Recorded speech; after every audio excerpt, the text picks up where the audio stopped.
Hello everyone, स्वागत है आप सभी का एक बार फिर से आपके अपने यूट्यूब चैनल डिफेंस पॉइंट पर। और दोस्तों, आज के हमारे इस वीडियो में हम आप लोगों के लिए लेकर के आए हैं कोस्ट गार्ड नाविक और यांत्रिक एग्ज़ाम की तैयारी के लिए जनरल साइंस का एक प्रैक्टिस सेट, जिसमें कि आपको एकदम एग्ज़ाम ओरिएंटेड और साथ ही कुछ प्रीवियस ईयर्स के क्वेश्चंस भी देखने को मिल जाएंगे।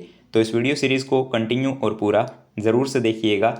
और साथ ही अगर आप लोग हमारे चैनल के ऊपर पहली बार आए हैं तो चैनल को भी सब्सक्राइब कर लें और बेल आइकन को प्रेस कर लें, ताकि आप लोगों को हमारे द्वारा दिए जाने वाले सभी लेटेस्ट अपडेट्स मिलते रहें।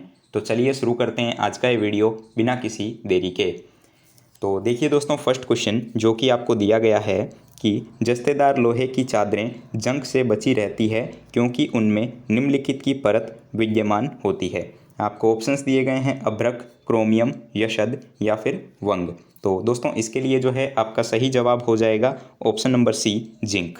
ठीक है, देखिए कि होता क्या है कि लोहे की कोई भी वस्तु हो, उसको अगर हम लोग थोड़े दिनों के लिए खुला छोड़ देते हैं तो उसके ऊपर जो है वायुमंडल में ऑक्सीजन और नमी की उपस्थिति के कारण जो है अभिक्रिया होती है और उसके ऊपर जो है मतलब कि जंग लग जाता है। ठीक है, और लोहे को जंग से बचाने के लिए जो है हम लोग उस पर यशद या फिर जो है जस्ते का लेपन करते हैं, जिसको हम लोग गैल्वेनाइजेशन या फिर यशदीकरण कहते हैं। ठीक है, तो इसके लिए राइट आंसर हो जाएगा ऑप्शन नंबर सी।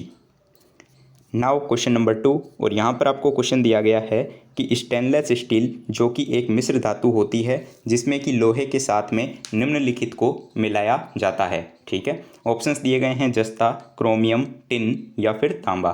तो दोस्तों, इसके लिए करेक्ट आंसर हो जाएगा ऑप्शन नंबर बी, क्रोमियम। ठीक है, देखिए स्टेनलेस स्टील क्या होता है, जिसके ऊपर जंग ना लगे, ठीक है, उसी को स्टेनलेस स्टील कहा जाता है। और स्टील जो है वो एक ऐसा प्रकार होता है जो कि मतलब हवा, कार्बनिक और अकार्बनिक अम्लों से भी जो है ख़राब नहीं होता। ठीक है, और ये जो है मतलब ज़्यादा ताप भी सह सकता है, और इसके साथ जो है क्रोमियम को मिलाया जाता है। तो राइट आंसर होगा ऑप्शन नंबर बी। अब देखिएगा दोस्तों, क्वेश्चन नंबर 3, यहाँ पर आपको क्वेश्चन दिया गया है कि विश्व में उपयोग में लाई जाने वाली पहली प्रथम धातु कौन सी है। ठीक है, ऑप्शंस दिए गए हैं कि तांबा, सोना, चांदी या फिर लोहा। तो दोस्तों, हम सभी जानते हैं कि मनुष्य ने सबसे पहले जो है तांबे का प्रयोग आरंभ किया था। तो इसके लिए करेक्ट आंसर हो जाएगा ऑप्शन नंबर ए। मानव के द्वारा जो है पत्थर के बाद में सबसे पहले जो है जीवन यापन में तांबे का प्रयोग शुरू किया था, और इसका उपयोग भी जो है करीब 5000 ईस्वी पूर्व शुरू हुआ था। ठीक है, तो राइट आंसर हो जाता है ऑप्शन नंबर ए। देखिए दोस्तों, मैं साथ ही आप लोगों को बताना चाहूँगा कि अब आप लोग जो है हमें अनअकैडमी के ऊपर फॉलो कर सकते हो। यहाँ पर जो है आप लोगों को हमारी कोस्ट गार्ड नाविक और यांत्रिक एग्ज़ाम की तैयारी के लिए स्पेशल और फ्री क्लासेस देखने को मिल जाएंगी। तो इसके लिए जो है आपको सिंपली प्ले स्टोर के ऊपर जा करके अनअकैडमी का लर्निंग ऐप इंस्टॉल कर लेना है, और उसके बाद में आपको डिफेंस की कैटेगरी में एयरफोर्स, नेवी और कोस्ट गार्ड को सिलेक्ट करके मेरा यूज़र नेम, जो कि अभी आपको स्क्रीन के ऊपर भी शो हो रहा है, इसको सर्च करना है और उसके बाद में जो है आप लोगों को फॉलो कर लेना है। इसके अलावा मेरी प्रोफाइल की लिंक आपको इस वीडियो के नीचे डिस्क्रिप्शन बॉक्स में भी गिवन है। दोस्तों, मेक श्योर कि आप फॉलो ज़रूर से कर लें, जिससे कि आप लोगों को यहाँ पर हमारी आने वाली सारी क्लासेस के नोटिफिकेशंस, पीडीएफ्स और अपडेट्स वगैरह मिलता रहे। ठीक है, इसके अलावा एक चीज़ और बता दूं आपको कि अनअकैडमी के द्वारा एक नया बैच भी शुरू किया गया है इंडियन नेवी की आने वाली वैकेंसी की तैयारी के लिए, जो कि आपका होने वाला है Godavari navy practice batch course 2022। दोस्तों, ये बैच कोर्स जो है आज से आपका शुरू हो चुका है, यानी कि 23 ऑफ फेब से डिफेंस के इन टॉप एजुकेटर्स के द्वारा आपको यहाँ पर इस बैच कोर्स में पढ़ाया जाएगा। साथ ही मैं यहाँ पर जो है आप लोगों को जनरल स्टडीज़ का पोर्शन कवर कराऊंगा। तो अगर आप लोग इंडियन नेवी की भी तैयारी कर रहे हो तो इस बैच कोर्स में इनरोल कर सकते हो। दोस्तों, हमारी पहली स्पेशल क्लास को अनलॉक करने के लिए आप कोड यूज़ में लेंगे DPYT 10, और इसके अलावा प्लस पर जो है अगर आप लोग कोड यूज़ में लेते हो तो आपको इस कोर्स के अंदर 10% का इंस्टेंट ऑफ भी देखने को मिल जाएगा। इसके लिंक भी आपको इसी वीडियो के नीचे डिस्क्रिप्शन बॉक्स में गिवन है। तो अब देखिए दोस्तों, क्वेश्चन नंबर 4, और यहाँ पर आपको क्वेश्चन दिया गया है कि निम्नलिखित में से सबसे भारी धातु कौन सी है। तो अगर बात की जाए इन ऑप्शंस के अकॉर्डिंग, जिसमें कि तांबा, यूरेनियम और एल्यूमिनियम और चांदी दिया गया है, तो इनमें से भारी धातु हो जाएगी आपके ऑप्शन नंबर बी, यूरेनियम। ठीक है, यूरेनियम जो है वो आपके प्रकृति में पाए गए तत्वों में से एक सबसे भारी धातु होती है, और यूरेनियम का उपयोग जो है वो आपको पता है नाभिकीय रिएक्टरों में ईंधन के रूप में किया जाता है। इसके अलावा यूरेनियम का एक अन्य अयस्क भी होता है जिसको कॉर्नेटाइट कहा जाता है। ठीक है, चलिए नाउ क्वेश्चन नंबर 5 और यहाँ पर आपको क्वेश्चन दिया गया है कि जिप्सम क्या होता है। ऑप्शंस दिए गए हैं यांत्रिक रूप से निर्मित एक अवसादी सेल, आग्नेय सेल, रासायनिक रूप से अवक्षेपित अवसादी सेल या फिर कायांतरित सेल। तो देखिए कि जिप्सम जो होता है ये रासायनिक रूप से आपके एक प्रकार की अवक्षेपित अवसादी सेल होती है। तो करेक्ट आंसर हो जाता है ऑप्शन नंबर सी। और अगर बात की जाए कि जिप्सम का जो है वो रासायनिक फार्मूला या फिर केमिकल फार्मूला क्या होता है, तो इसका केमिकल फार्मूला होता है CaSO4.2H2O। ठीक है, और ये जो है आपके एक तहदार खनिज होता है जिसको सेलेनाइट भी कहा जाता है। और रासायनिक संरचना की दृष्टि से अगर देखा जाए तो ये आपका जो है कैल्शियम का ही सल्फेट होता है। तो right answer will be option number C. Now question number 6 और यहाँ पर आपको क्वेश्चन दिया गया है कि विद्युत मोटरों के जो कोर होते हैं वो सामान्यतया किसके पटलीकरण के द्वारा निर्मित किए जाते हैं। ऑप्शंस हैं कार्बन, सिलिकॉन, स्टील, ढलुआ लोहा या फिर इनमें से कोई नहीं। तो देखिए कि विद्युत मोटरों या फिर जो है ट्रांसफॉर्मर के क्रोड की अगर बात की जाए तो सामान्यतया ये जो है वो सिलिकॉन स्टील की पतली पतली जो चादरें होती है उनको पटलित करके बनाया जाता है। ठीक है, तो राइट आंसर हो जाता है option number B. Now question number 7 और यहाँ पर आपको दोस्तों क्वेश्चन दिया गया है कि चाबी भरी हुई घड़ी की जो कमानी होती है उसमें आपके कौन सी ऊर्जा संचित होती है। ठीक है, ऑप्शंस दिए गए हैं यांत्रिक ऊर्जा, गतिज ऊर्जा, स्थितिज ऊर्जा या फिर गतिज और स्थितिज ऊर्जा दोनों। तो दोस्तों इसके लिए सही जवाब होगा option number C, potential energy या फिर स्थितिज ऊर्जा। चाबी भरी हुई जो घड़ी होती है उसकी कमानी में स्थितिज ऊर्जा होती है। देखिए जब चाबी को भरा जाता है तो उसमें टॉर्सन होता है। ठीक है, और कमानी जो है उसमें आपके ऊर्जा संचित हो जाती है। फिर जो है धीरे धीरे वो मतलब अपनी कंडीशन में यानी कि अपनी स्थिति में आ जाती है और ऊर्जा जो है वो मतलब एक तरीके से उससे मुक्त हो जाने लगती है। ठीक है, जिससे कि घड़ी को भी ऊर्जा मिलती है और घड़ी चलने लगती है। तो इसके अंदर जो है आपके स्थितिज ऊर्जा होती है। देखिए दोस्तों मैं जो भी आपको यहाँ क्वेश्चंस करवा रहा हूँ ये सारे एग्जाम ओरिएंटेड और इनमें से कुछ प्रीवियस ईयर्स के क्वेश्चंस भी हैं। तो वीडियो सीरीज़ को एंड तक ज़रूर से देखते रहिएगा। नाउ क्वेश्चन नंबर 8 और ये क्वेश्चन आपके लिए काफ़ी स्पेशल क्वेश्चन भी है। तो क्वेश्चन दिया गया है कि एक परिशुद्ध एमीटर के प्रतिरोध का मान जो है वो कितना होना चाहिए। ऑप्शंस दिए गए हैं high value, low value, very low value या फिर वेरी हाई वैल्यू। तो इसके लिए दोस्तों करेक्ट आंसर हो जाएगा ऑप्शन नंबर सी। ठीक है, एक परिशुद्ध एमीटर का प्रतिरोध का जो मान होता है वो बहुत ही कम होना चाहिए। ठीक है, और एक आदर्श एमीटर का जो आंतरिक प्रतिरोध होता है वो 0 होता है। और एमीटर का जो है ना मतलब आपके आंतरिक प्रतिरोध जितना कम से कम होगा ना उसका जो पाठ्यांक या फिर जो धारा का मान होगा वो उतना ही ज़्यादा जो है वो आपका परिशुद्ध होगा। ठीक है, तो एमीटर को जो है परिपथ में आपको पता होगा कि हम लोग जो है यूजुअली श्रेणी क्रम में जो है इसको लगाते हैं जिसके द्वारा धारा का मापन किया जाता है। तो दोस्तों आई होप कि आपको ये समझ में आ रहा होगा। तो करेक्ट आंसर ऑप्शन सी है। नाउ क्वेश्चन नंबर 9 और यहाँ पर आपको क्वेश्चन दिया गया है कि उत्प्लावन बल का केंद्र। ठीक है, ऑप्शंस दिए गए हैं कि गुरुत्व केंद्र के संपाती होता है, विस्थापित द्रव के आयतन के केंद्र के संपाती होता है, गुरुत्व केंद्र के ऊपर स्थित होता है या फिर गुरुत्व केंद्र के नीचे स्थित होता है।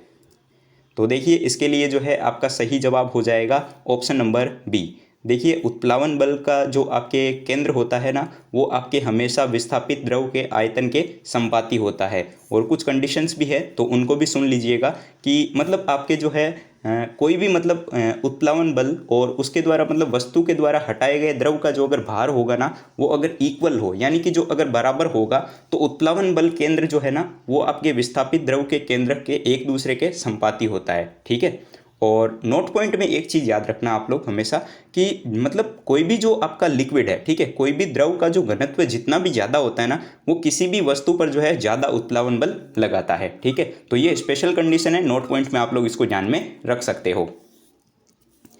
नाउ क्वेश्चन नंबर 10 और यहाँ पर आपको क्वेश्चन दिया गया है कि जिस तापमान पर किसी गैस का आयतन जो है वो 0 हो जाता है उसे क्या कहा जाता है। ऑप्शंस दिए गए हैं निरपेक्ष स्केल तापमान, एब्सोल्यूट जीरो टेम्परेचर यानी कि परम शून्य तापमान, परम तापमान या फिर इनमें से कोई नहीं। तो देखिए कि जिस तापमान पर किसी गैस का जो आपके वॉल्यूम होता है यानी कि आयतन जो होता है वो 0 हो जाता है उसको हम लोग जो है एब्सोल्यूट जीरो टेम्परेचर यानी कि परम शून्य ताप कहते हैं। हम आदर्श गैस समीकरण के बारे में सभी जानते हैं जिसको हम लोग PV = nRT से डिनोट करते हैं, ठीक है। और इसमें अगर हम देखें तो टी जो है वो आपका एक परम ताप होता है, और यदि मतलब गैस का आयतन शून्य हो जाए तो यहाँ पर जो है गैस के अणु जो है वो विद्यमान नहीं होंगे, और अणु के न होने के कारण क्या होता है कि वहाँ पर कोई भी आंतरिक आकर्षण या फिर प्रतिकर्षण जो है वो अणुओं के बीच में होगा ही नहीं, तो वहाँ पर जो है कोई भी आंतरिक ऊर्जा भी नहीं होगी, ठीक है। चलिए, नाउ क्वेश्चन नंबर 11, और यहाँ पर आपको दोस्तों क्वेश्चन दिया गया है कि रेडार पद का अर्थ क्या होता है। तो देखिए, रेडार के बारे में मैंने आपको पहले भी बताया है।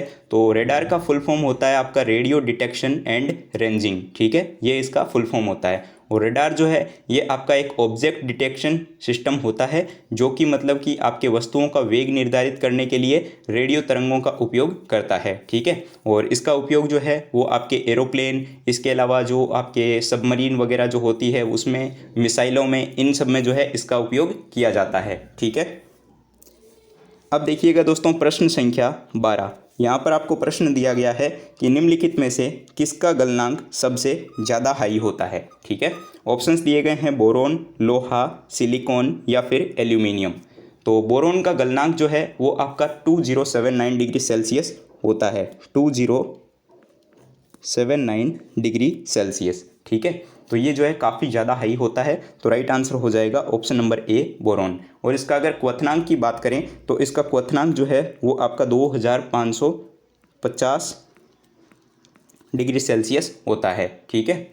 तो इसके लिए जो है करेक्ट आंसर होगा ऑप्शन नंबर ए। और एक चीज़ बता दूं कि कमरे के तापमान पर जो है ये आपका एक खराब विद्युत कंडक्टर होता है, लेकिन उच्च तापमान पर जो है ये आपका एक अच्छा कंडक्टर भी होता है।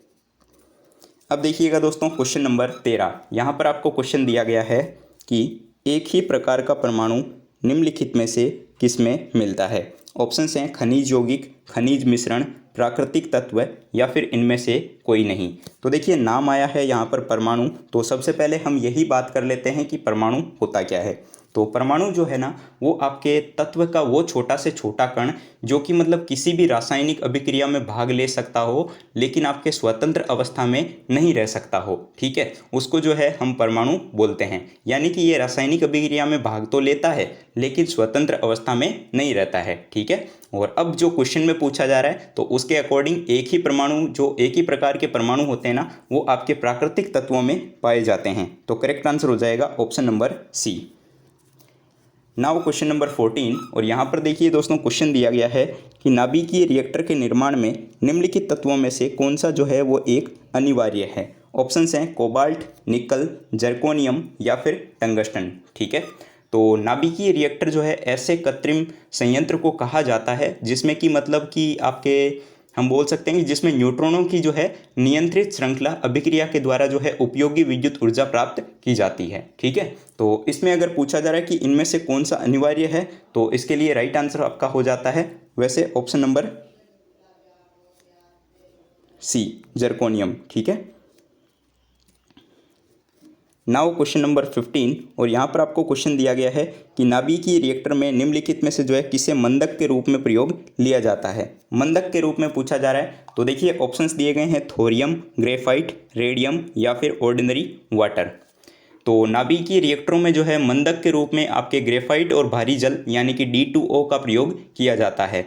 जब ग्रेफाइट का उपयोग जो है मंदक के रूप में होता है ना, तो रिएक्टर को जो है परमाणु पाइल कहा जाता है, ठीक है। और किंतु भारी जल का मंदक के रूप में जो है प्रयोग होने पर उसको स्विमिंग पूल रिएक्टर भी कहा जाता है, ये भी याद रख सकते हो आप लोग। तो राइट आंसर हो जाएगा ऑप्शन नंबर बी, ग्रेफाइट को, ठीक है।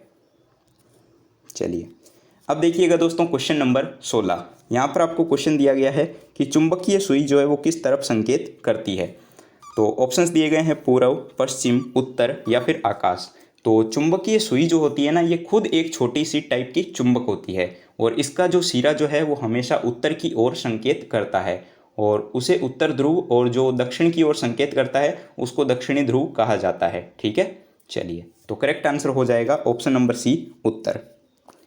नाउ क्वेश्चन नंबर 17, और यहाँ पर आपको क्वेश्चन दिया गया है कि निम्नलिखित में से कौन धातु जो है चुंबक के द्वारा आकर्षित नहीं होती है, ठीक है। ऑप्शंस हैं लोहा, निकल, कोबाल्ट या फिर एल्यूमिनियम। तो आई होप कि आप सभी को जो है इसका आंसर पता होगा, काफ़ी इजी क्वेश्चन है। तो ऑप्शन डी इसके लिए सही आंसर हो जाता है, एल्यूमिनियम। तो देखिए कि जो द्रव्य यानी कि जो पदार्थ चुंबक से आकर्षित होता है और जिन्हें चुंबकित किया जा सकता है उनको हम लोग लोह चुंबकीय पदार्थ कहते हैं। ठीक है, जैसे लोहा, कोबाल्ट, इस्पात, निकेल और इसकी जो मिश्र धातुएं होती हैं वो सब। ठीक है, लोह चुंबकीय पदार्थ होती है। और एल्यूमिनियम जो है ना, ये आपके एक अनुचुंबकीय पदार्थ होता है। ठीक है, चलिए नाउ क्वेश्चन नंबर 18। और यहाँ पर देखिए आपको एक छोटा सा न्यूमेरिकल दिया है और इसी से मिलता जुलता न्यूमेरिकल मैंने आपको कल भी करवाया था। तो देखिए क्वेश्चन है कि यदि 60 वाट का बल्ब जो है वो प्रतिदिन 5 घंटे प्रयोग में लिया जाता है तो 30 दिन बाद में जो है कितनी यूनिट बिजली खर्च होगी। ये आपके लिए बहुत इंपॉर्टेंट है, इसको ध्यान में रखिएगा। देखिए यूनिटों की संख्या निकालनी है तो कैसे निकाली जाती है, watt into day into hour upon 1000। ठीक है, क्या किया जाएगा, watt into day into 1000 sorry hour upon 1000। ठीक है, तो देखिए हम क्या करेंगे, वाट हमें दिया हुआ है 60 इंटू, अब हमें लिखना है डे, तो डे कितने हैं यहाँ पर 30। ठीक है, उसके बाद में आवर्स, कितने आवर्स उसको यूज़ में लिया जा रहा है तो 5। ठीक है, ये हो जाएगा 5 अपॉन में आ जाएगा अपना 1000। तो अब देखिए इसको हम जब सॉल्व करेंगे तो ये आपका आएगा आपके लगभग इधर सॉल्व करने से 18/2 आ जाएगा। ठीक है, और इसको अब जब हम सॉल्व कर लेंगे तो ये हमें मिल जाएगा यहाँ पर 9 यूनिट। ठीक है, तो हमारा आंसर आ चुका है 9 यूनिट। तो right answer will be option number B.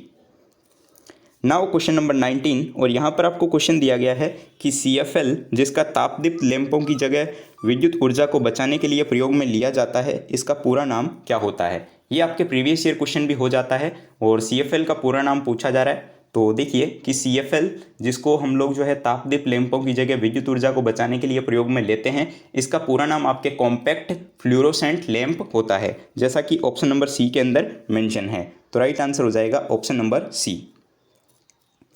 Now question number 20। और यहाँ पर आपको क्वेश्चन दिया गया है कि पराश्रव्य वे ध्वनियाँ होती है जिनकी आवृत्ति। ठीक है, तो देखिए कि 20,000 हर्ट्ज से ऊपर आवृत्ति की तरंगें जो होती है उनको हम लोग पराश्रव्य तरंगें कहते हैं। ठीक है, और मनुष्य के द्वारा जो है मतलब हमारे जो कान होते हैं ना वो इन ध्वनियों को नहीं सुन सकते, यानी कि पराश्रव्य तरंगों को नहीं सुना जा सकता। लेकिन कुछ जो जानवर होते हैं जैसे कि कुत्ता, बिल्ली, चमगादड़, वो लोग जो है इसको सुन सकते हैं। ठीक है, और इन तरंगों को जो है गाल्टन की सीटी के द्वारा तथा दाब विद्युत प्रभाव की विधि के द्वारा जो है क्वार्ट्ज के क्रिस्टलों कंपोनों से जो है उत्पन्न किया जाता है। ठीक है, तो राइट आंसर हो जाएगा option number A, greater than 20,000 hertz. ठीक है, यानी कि पराश्रव्य ध्वनियाँ तरंगियाँ वे होती है जो 20,000 हर्ट्ज से अधिक वाली हो। तो दोस्तों आज हमने आपको 20 क्वेश्चंस करवाए हैं। उम्मीद करता हूँ आपको पूरे 20 क्वेश्चन समझ में आए होंगे। अगर आपका कोई भी डाउट है तो आप लोग नीचे कमेंट बॉक्स में पूछ सकते हो। ठीक है, और अगर आप कोई सुझाव देना चाहते हो तो वो भी आप लोग नीचे कमेंट बॉक्स में बता सकते हो कि आपको क्या नयापन यहाँ पर चाहिए। इसके अलावा एक क्वेश्चन आप लोगों के लिए है क्वेश्चन फॉर यू सीरीज़ में, तो इसका राइट आंसर क्या होगा आप लोग नीचे कमेंट बॉक्स में बताइएगा। आपके लिए क्वेश्चन है कि वायुमंडल में कार्बन डाइऑक्साइड की मात्रा लगभग कितनी होती है। ठीक है, तो इसका राइट आंसर जो है आप सभी को नीचे कमेंट बॉक्स में बताना है। दोस्तों अगर वीडियो पसंद आया हो तो लाइक कीजिएगा, चैनल को सब्सक्राइब कीजिएगा और अपने दोस्तों के साथ में शेयर करना बिल्कुल भी मत भूलिएगा। इसके अलावा हमारे टेलीग्राम ग्रुप को और वेबसाइट को ज़रूर से चेकआउट कीजिएगा, क्योंकि वहाँ पर क्विज और मॉक टेस्ट आपको देखने को मिल जाएंगे। उनकी लिंक्स भी आपको इसी वीडियो के नीचे डिस्क्रिप्शन बॉक्स में गिवन है। तो मिलते हैं एक नए वीडियो में, तब तक के लिए जय Hind and thank you so much for watching this video.